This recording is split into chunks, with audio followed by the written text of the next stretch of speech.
Babatiin ko lang ng happy fiesta yung probinsya ng aking lola. Yung sa mother side, no. So, happy fiesta sa mga taga-Lassis, Siquijor ngayong May 15, 2024.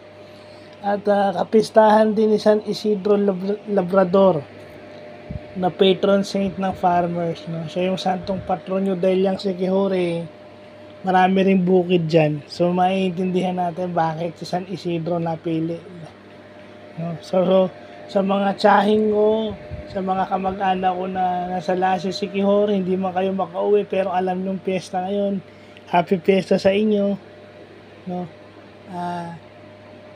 Ito yung probinsya ng aking lola na mother ng mother ko, and then yung nagpalaki sa akin also came from Lassis, Siquijor. So, parang some of my roots are traced from that place. So, sa mga taga-Lassis, Siquijor, happy fiesta po sa inyo. At sana po maging matibasay at sana po makatikim ako ng masarap na humba. Galing yan sa inyo.